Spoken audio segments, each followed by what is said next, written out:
आपके साथ जैस्मिन शर्मा और चुनावी जंग जम्मू कश्मीर में शुरू हो चुकी है। 24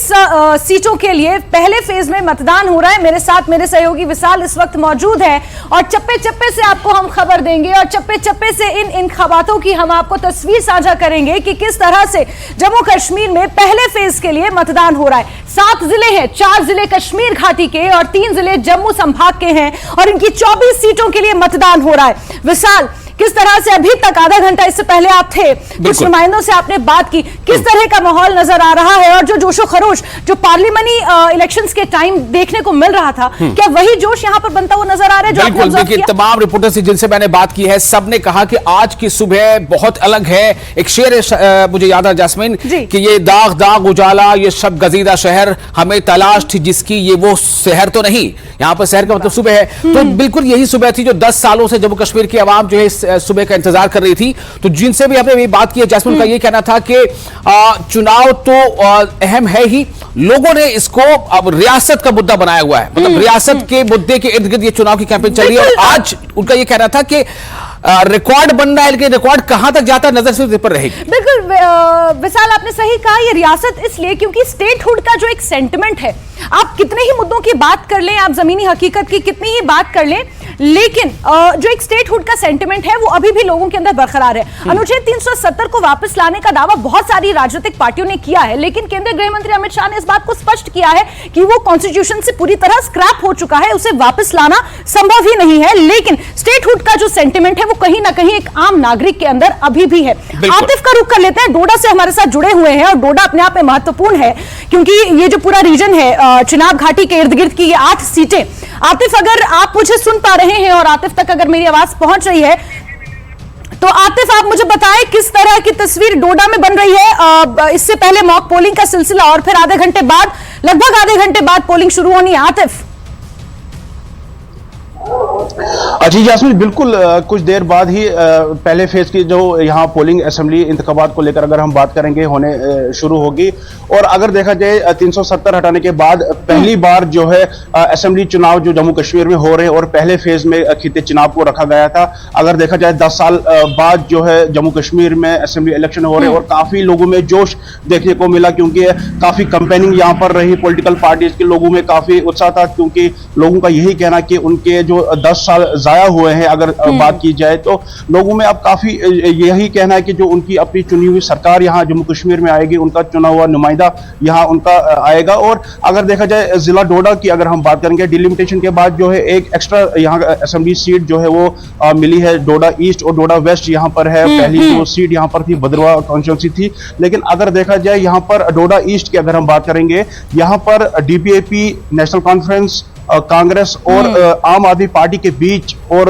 जो भाजपा की जो यहाँ पर कैंडिडेट है उनके बीच में काफी कांटे का मुकाबला है। लेकिन अभी भी यहाँ पर ये वन साइडेड गेम नहीं है, लेकिन यहाँ पर काफी दिलचस्प मुकाबला अगर देखा जाए डेमोक्रेटिक प्रोग्रेस आजाद पार्टी के जो उम्मीदवार है अब्दुल मजीद वानी और भाजपा के जो गजा सिंह है और नेशनल कॉन्फ्रेंस के जो उम्मीदवार है खालिद और डोडा में ये मुकाबला डीपीएपी के साथ इसलिए भी महत्वपूर्ण माना जाए क्योंकि भद्रवाह से खुद गुलाम नबी आजाद आते हैं और यहाँ पर उनकी कहीं ना कहीं अपनी पकड़ है। जिस तरह से रैलियां हमने देखी, भरपूर समर्थन डीपीएपी की रैलियों को भी यहाँ पर मिला as compared to the rest of the constituencies. तो क्या ये भी एक रीजन हो सकता है कि डायरेक्ट फाइट एनसी और पीडीपी के साथ तो है ही, लेकिन डीपीएपी की भाजपा के साथ यहाँ पर डायरेक्ट फाइट है? अब बिल्कुल गुलाम नबी आजाद की अगर हम बात करेंगे, उनका आबाई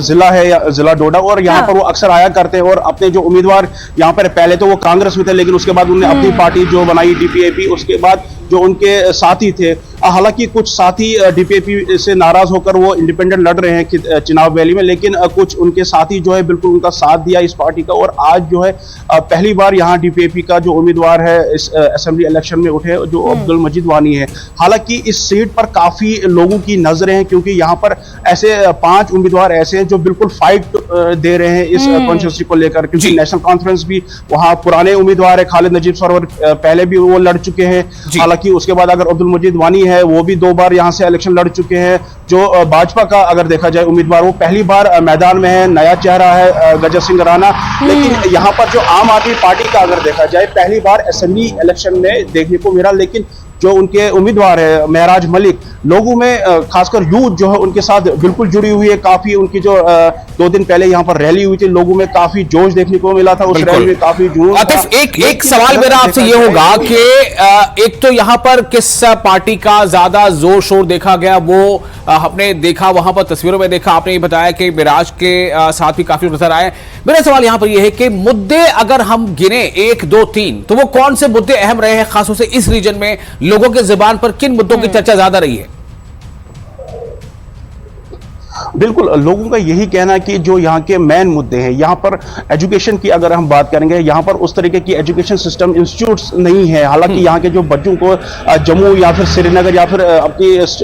जो यूटी है वहाँ बाहर जाना पड़ता है, क्योंकि लोगों की जो डिमांड है यहाँ पर वुमेन कॉलेज होना चाहिए, यहाँ पर यूनिवर्सिटीज होनी चाहिए, और खासकर जो मेडिकल फैसिलिटीज है। हालांकि जीएमसी यहाँ पर मिला था, लेकिन उस तरीके की फैसिलिटीज यहाँ लोगों को नहीं मिल रही है जिस तरीके से बाहर के जो जीएमसीज है, खासकर अगर जम्मू को देखा जाए या श्रीनगर जाएगा, उस तरीके की फैसिलिटीज यहाँ पर लोगों को नहीं मिल रही है। वो इंप्रूवमेंट होना चाहिए, और खासकर जो यहाँ पर टूरिज्म को प्रमोट किया जाए, क्योंकि टूरिज्म यहाँ पर है, लेकिन आज तक जितने भी पॉलिटिकल लीडर है उन्होंने नजरअंदाज किया। कुछ हद तक टूरिस्ट जो प्लेस है उनको टूरिस्ट मैप पे तो लाया, लेकिन टूरिस्ट नहीं आ रहा है। बाहर से जो टूरिस्ट है वो यहाँ तक नहीं पहुंच पा रहा, क्योंकि रोड कनेक्टिविटी नहीं है उन जगहों पर, क्योंकि टूरिस्ट जो है वो रोड कनेक्टिविटी चाहता है, लेकिन रोड कनेक्टिविटी ना होने की वजह से टूरिस्ट यहाँ नहीं आ रहा। अगर देखा जाए बेरोजगारी है काफी, क्योंकि जो पावर प्रोजेक्ट का हब माना जाता है जम्मू कश्मीर में चिनाब वैली, लेकिन यहाँ के लोगों को जो है महरूम रखा जा रहा है उन पावर प्रोजेक्ट से, बाहर से। बिल्कुल आतिफ, हमने बीते समय में कुछ एजिटेशंस भी देखी थी, जो कुछ नौजवान थे, विशाल आपको भी याद होगा, सड़कों पर वो उतरे थे और उन्होंने एजिटेट किया था कि जो ये प्रोजेक्ट्स, पावर प्रोजेक्ट्स का इन्होंने बहुत इंपॉर्टेंट जिक्र यहाँ पर किया कि पावर प्रोजेक्ट्स जो लगाए जा रहे हैं उनमें कहीं ना कहीं जिस तरह से बाहरी लोगों को इन्वॉल्व किया जा रहा है और आम जो युवा है यहाँ का उन्हें नजरअंदाज किया जा रहा है, ये एक बहुत जरा जरूरी मुद्दा है। और आतिफ, क्योंकि डोडा जिले की अगर बात करें तो उसका कुछ हिस्सा जो पहाड़ी समुदाय भी वहां पर ताल्लुक रखता है, SC ST को जो दर्जा दिया, अभी जो आरक्षण का वहां पर अभी पीछे हमने देखा था कि केंद्रीय गृह मंत्री ने किस तरह से गुर्जर बकरवालों को और पहाड़ी समुदाय को ST का दर्जा दिया, क्या वो फैक्टर भी यहां पर हावी रहेगा? हालांकि मुख्य डोडा में बात तो नहीं कर सकते, लेकिन डोडा के आसपास का किश्तवाड़ का जो इलाका है या जो चिनाब वैली का जो बाहरी क्षेत्र है वहां पर कम से कम। जी बिल्कुल, ST अगर जो रिजर्वेशन यहाँ पर दिए गए थे उसको लेकर भी लोगों की काफी नाराजगी है, क्योंकि ये जिला डोडा की अगर हम बात करेंगे ये भी काफी पहाड़ी एरिया है, लेकिन यहाँ पर जो पॉलिटिकल लीडरों ने हालांकि अगर देखा जाए नजरअंदाज किया है, क्योंकि यहाँ के लोग भी चाहते थे कि इस डोडा खित्ते को पहाड़ी दर्जा मिलना चाहिए, लेकिन जिला किश्तवाड़ के पार्डर को अगर दिया गया तो डोडा के जिले में को भी यहाँ पर पहाड़ी दर्जा मिलना चाहिए था, लेकिन कहीं ना कहीं वो भी लोगों में नाराजगी है, क्योंकि पॉलिटिकल लीडर तो बड़े बड़े दावे करते हैं, लेकिन उसके बाद जो है लोगों की जो उम्मीदें होते हैं उन पर पानी फिर जाता है। लेकिन अगर इस बार अगर देखा जाए चुनाव जो असेंबली इलेक्शंस जो हो रहे हैं, काफी यहाँ पर कुछ नया देखने को मिलेगा, क्योंकि लोग जो है अब 10 साल बाद असेंबली इलेक्शन में हिस्सा ले रहे हैं। कुछ देर बाद जो है जो पहला फेज है जम्मू कश्मीर, बिल्कुल आतिफ, 10 सालों के बाद ये मौका लोगों को मिला। आतिफ, इस वक्त 6:48 हुए, यानी कि वोटिंग का अमल शुरू होने लगभग 10 से 12 मिनट का वक्त है। क्या आप जहां पर मौजूद है वहां पर कोई पोलिंग बूथ बना हुआ, ऐसा लग रहा है कि वो पोलिंग बूथ ही है? क्या लोग वहां पर आए हैं? कुछ लोग अंदर नजर आ रहे हैं? क्या वो अपने बारी का इंतजार कर रहे हैं कि वक्त हो और वो वोटिंग कर पाए? जी बिल्कुल, मैं अभी टोन हॉल जो यहाँ पर है, बिल्कुल टोन के अंदर, जिले के अंदर है, ये एक पोलिंग स्टेशन बनाया गया है। यहाँ पर सिक्योरिटी के पूरे यहाँ पर इंतजाम किए हुए हैं, और जो भी यहाँ पर स्टाफ है, पोलिंग स्टाफ है, उन्होंने पूरी तरह से अरेंजमेंट कर दी गई, और कुछ ही देर में लोगों का जो है सिलसिला आना हो चुका है, और यहाँ पर जो है कुछ अब 10 मिनट बाकी है, और इस जो पोलिंग है यहाँ पर शुरू की जाएगी, क्योंकि आप मेरे पीछे देख रहे हैं कि लोग इक्का दुक्का आ रहे हैं और लाइन में लग रहे हैं, अंदर जो यहाँ पर लाइन लग रही है लोगों की, और कुछ देर बाद ही जो है यहाँ पर पोलिंग जो है वो शुरू होगी, और उम्मीद है कि इस बार लोग जो खासकर जो असेंबली इलेक्शन को लेकर काफी लोगों का रश देखने को मिलेगा, और पोलिंग बूथ पर लोगों का जमावड़ा भी बिल्कुल विशाल, क्योंकि अभी बहुत सुबह का समय है, और अगर डोडा जैसे इलाकों की बात की जाए, पहाड़ी इलाके हैं, यहाँ पर पहाड़ी लोगों की जो दिनचर्या होती है वो कुछ इस तरह से होती है कि पहले सुबह अपना काम करेंगे और फिर उसके बाद पोलिंग के लिए जाएंगे। ये मैं दावे के साथ कह सकती हूँ। आतिफ, आप मुझे करेक्ट कर सकते हैं, क्योंकि पहाड़ी इलाका है और आमूमन लोगों की यही यहाँ पर दिनचर्या रहती है। एम आई राइट? जी बिल्कुल जास्मिन, जो ही दिन चढ़ता जाएगा और लोगों का आना शुरू हो जाए, क्योंकि लोग जो है खासकर 9 बजे के बाद ही देखने को मिलेगा यहाँ पर लोगों का रश, क्योंकि सुबह सवेरे जो लोग अपने घरों का काम करते हैं और जो मार्केट का जो है वो चहल पहल खासकर कुछ देर बाद ही यहाँ पर देखने को मिलेगी। और उम्मीद है कि इस बार लोग जो है इस असेंबली चुनाव में काफी ज्यादा हिस्सा लेने वाले हैं, क्योंकि मुकाबला अगर देखा जाए, खासकर अगर मैं यहाँ बता दूं, डोडा ईस्ट में 3 जो असेंबली सीट्स है, डोडा वेस्ट की अगर हम बात करेंगे, भाजपा के जो उम्मीदवार है शक्तिराज परियार,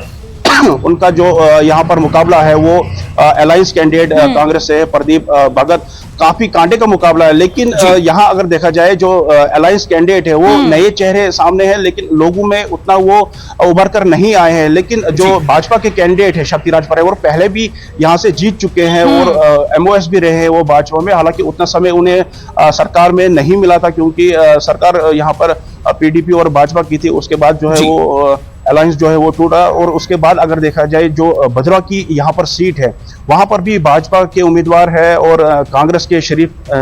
नदीम शरीफ, यही रीजन है, यही रीजन वो है जहां पर भाजपा को ज्यादा से ज्यादा सीटें आने की उम्मीद है, क्योंकि घाटी में तो जिस तरह के समीकरण बन रहे हैं विशाल, कहीं ना कहीं भाजपा ये जानती है कि उनके लिए घाटी की जंग आसान नहीं है, इसलिए फोकस जम्मू संभाग की कुछ सीटों पर है। और इसलिए उनकी स्ट्रैटेजी थोड़ी अलग है। और इसलिए पहले भी उन्होंने कहा था कि यहाँ पे हम अगर नहीं भी होंगे तो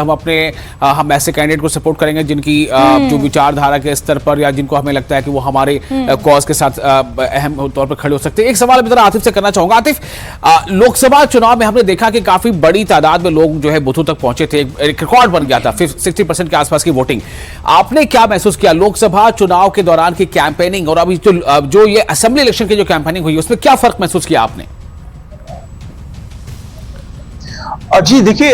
विशाल, अगर असेंबली की इलेक्शन की बात करेंगे कि यहाँ पर अगर असेंबली इलेक्शन में देखा जाए उन्हें लोकल नुमाइंदा मिलता है, लेकिन अगर लोकसभा की अगर हम बात करेंगे तो वो तकरीबन 5 जिलों को मिलाकर एक MP मिलता है। तो लोगों को जो खासकर जो उम्मीदें रहती है वो अपने लोकल जो उनका उम्मीदवार रहता है उससे होते, क्योंकि जो खासकर अगर जो पहाड़ी एरिया के लोग हैं वो अब जो मेंबर पार्लियामेंट जीत कर आते हैं तो उन तक नहीं पहुंच पाते, वो दिल्ली तक नहीं पहुंच पाते, वो जम्मू तक नहीं पहुंच पाते। लेकिन जो लोकल MLA उनका रहता है, जो अब उम्मीदवार जो चुनने जा रहे हैं, जो जीत कर आएगा, तो क्योंकि वो उम्मीदवार जो है वो उनके घर आसपास ही रहेगा, वो जिले में ही रहेगा, तो लोगों को काफी तवक्का होती है कि उनका जो उम्मीदवार है जो जीत कर आएगा उससे काफी उम्मीदें होती है कि उनके जो छोटे मोटे काम है वो हो जाए, क्योंकि लोगों के ये सड़क, बिजली, पानी को लेकर काफी इश्यूज होते हैं। तो लोग जो है इस खासकर असेंबली इलेक्शन में काफी दिलचस्पी इसलिए देते हैं ताकि उनका जो लोकल नुमाइंदा जीत कर आए और उनके जो मसाइल है वो हल हो। बिल्कुल बिल्कुल, और यही सेंटिमेंट है और इसी सेंटिमेंट के साथ लोग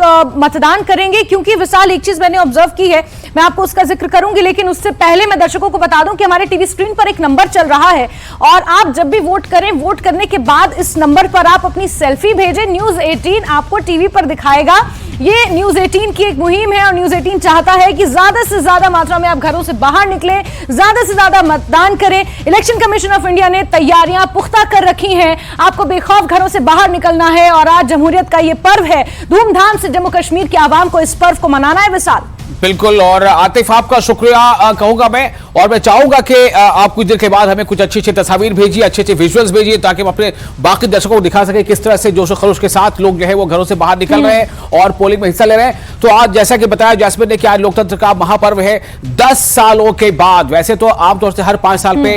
ये किसी असेंबली के लिए मौका आता है, लेकिन 10 सालों के बाद जम्मू कश्मीर के अवाम को ये मौका मिल रहा है कि जब विधानसभा के चुनाव हो रहे हैं और पहले चरण के लिए आज पूरी तैयारी है। अब से कुछ ही देर में वोटिंग शुरू हो जाएगी। 7 जिलों की 24 विधानसभा सीटों के लिए आज वोट डाले जा रहे हैं और उम्मीद यही की जा रही है कि जैसे लोकसभा चुनावों के लिए